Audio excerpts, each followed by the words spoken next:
ಜೊಯ್ಡಾ ತಾಲೂಕಿನ ಹಾಗೂ ಉತ್ತರ ಕರ್ನಾಟಕ ಜನರ ಪ್ರಸಿದ್ಧ ಜಾತ್ರೆಗಳಲ್ಲೊಂದಾದ ಶ್ರೀ ಕ್ಷೇತ್ರ ಉಳುವಿ ಚನ್ನಬಸವಣ್ಣನವರ ಜಾತ್ರೆಯ ಮಹಾರಥೋತ್ಸವ ಸಹಸ್ರಾರು ಭಕ್ತರ ಜಯಘೋಷಗಳೊಂದಿಗೆ ಸಂಪನ್ನಗೊಂಡಿತು. ಕರ್ನಾಟಕ ಆಡಳಿತ ಸುಧಾರಣಾ ಆಯೋಗದ ಅಧ್ಯಕ್ಷರಾದ ಜೊಯ್ಡಾ ಶಾಸಕ ಆರ್.ವಿ. ದೇಶಪಾಂಡೆ ಮಹಾರಥೋತ್ಸವಕ್ಕೆ ಚಾಲನೆ ನೀಡಿದರು. ವಿಧಾನ ಪರಿಷತ್ ಸದಸ್ಯ ಗಣಪತಿ ಉಳುವೇಕರ್, ಸಹಾಯಕ ಅರಣ್ಯ ಸಂರಕ್ಷಣಾ ಅಧಿಕಾರಿ ನಿಲೇಶ್ ಸಿಂಧೆ, ಟ್ರಸ್ಟ್ ಕಮಿಟಿ ಅಧ್ಯಕ್ಷರಾದ ಸಂಜಯ್ ಕಿತ್ತೂರು, ಉಪಾಧ್ಯಕ್ಷ ಸಂಜಯ್ ಕಿತ್ತೂರ್, ಉಳುವಿ ಗ್ರಾಮ ಪಂಚಾಯತ್ ಅಧ್ಯಕ್ಷರಾದ ಮಂಜುನಾಥ ಮೊಕಾಶಿ ಹಾಗೂ ಟ್ರಸ್ಟ್ ಕಮಿಟಿ ಸದಸ್ಯರು ರಥೋತ್ಸವದಲ್ಲಿ ಪಾಲ್ಗೊಂಡರು. ಲಕ್ಷಾಂತರ ಭಕ್ತರು ರಥೋತ್ಸವದಲ್ಲಿ ಪಾಲ್ಗೊಂಡಿದ್ದರು. ಜಾತ್ರೆಯಲ್ಲಿ ಉಳುವಿ ಗ್ರಾಮ ಪಂಚಾಯತ್ ವತಿಯಿಂದ ನೀರಿನ ವ್ಯವಸ್ಥೆ ಮಾಡಲಾಗಿತ್ತು. ಅರಣ್ಯ ಇಲಾಖೆಯಿಂದ ಬೆತ್ತ ಮಾರಾಟ, ಗುಂದ ಅರಣ್ಯ ಇಲಾಖೆ ವತಿಯಿಂದ ಜಾತ್ರೆಯಲ್ಲಿ ಕಡಿಮೆ ದರದಲ್ಲಿ ಕಾಡಿನಲ್ಲಿ ಸಿಗುವ ಬೆತ್ತ ಮಾರಾಟ ಮಾಡಲಾಗಿತ್ತು. ಬಹಳಷ್ಟು ಜನರು ಬೆತ್ತದ ಖರೀದಿ ಮಾಡಿದ್ರು. ಜಾತ್ರೆಯಲ್ಲಿ ವಿಭೂತಿ ಅಂಗಡಿ, ರುದ್ರಾಕ್ಷಿ ಅಂಗಡಿ, ಚರುಮುರಿ, ಖಾರ, ಮಿರ್ಚಿ ಬಜ್ಜಿ, ಕಂಬಳಿ ಸೇರಿದಂತೆ ಚಕ್ಕಡಿ, ದನಗಳಿಗೆ ಅಲಂಕಾರ ಮಾಡಲು ಬಹಳಷ್ಟು ಅಂಗಡಿಗಳು ಇದ್ದವು.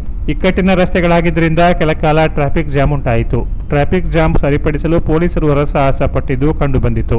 ದಾಂಡೇಲಿ ಡಿವೈಎಸ್ಪಿ ಶಿವಾನಂದ ಎಂ ಹಾಗೂ ಜೊಯ್ಡಾ ಸಿಪಿಐ ಚಂದ್ರಶೇಖರ ಹರಿಹರ, ಜೊಯ್ಡಾ ತಾಲೂಕಿನ ಪಿಎಸ್ಐಗಳಾದ ಮಹೇಶ್ ಮಾಳಿ, ಬಸವರಾಜ ಮಬನೂರು ನೇತೃತ್ವದಲ್ಲಿ ಬಿಗಿ ಬಂದೋಬಸ್ತ್ ಏರ್ಪಡಿಸಲಾಗಿತ್ತು.